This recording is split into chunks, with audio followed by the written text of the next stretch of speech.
نا کے دل لے لو سلام ہمارا۔ ومن الناس من يقول آمنا بالله وباليوم الآخر وما هم بمؤمنين۔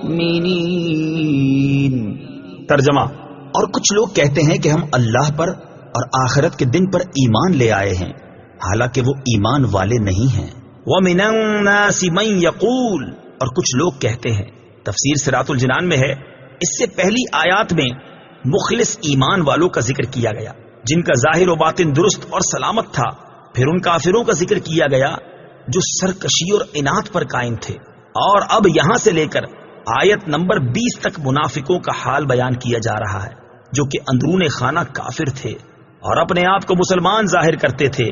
اس آیت کا خلاصہ یہ ہے، کچھ لوگ اپنی زبانوں سے اس طرح کہتے ہیں کہ ہم اللہ تعالیٰ پر اور آخرت کے دن پر ایمان لے آئے ہیں، حالانکہ وہ ایمان لانے والے نہیں ہیں، کیونکہ ان کا ظاہر ان کے باطن کے خلاف ہے، بلکہ حقیقت یہ ہے کہ وہ منافق ہیں۔ اس آیت سے چند باتیں معلوم ہوئیں۔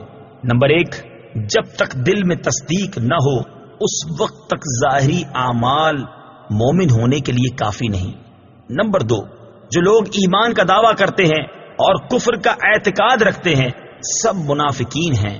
نمبر 3، یہ اسلام اور مسلمانوں کے لیے کھلے کافروں سے زیادہ نقصان دہ ہیں۔ وَمِنَ النَّاسِ، اور کچھ لوگ، تفسیر صراط الجنان میں ہے، منافقوں کو کچھ لوگ کہنے میں اس بات کی طرف اشارہ ہے کہ یہ گروہ بہتر صفات اور انسانی کمالات سے ایسا عاری ہے کہ اس کا ذکر کسی وصف و خوبی کے ساتھ نہیں کیا جاتا، بلکہ یوں کہا جاتا ہے کہ کچھ لوگ ہیں۔ اسی لیے انبیاء اکرام علیہ الصلوۃ والسلام کو محض انسان یا صرف بشر کے لفظ سے ذکر کرنے میں ان کے فضائل و کمالات کے انکار کا پہلو نکلتا ہے، لہٰذا اس سے اجتناب لازم ہے۔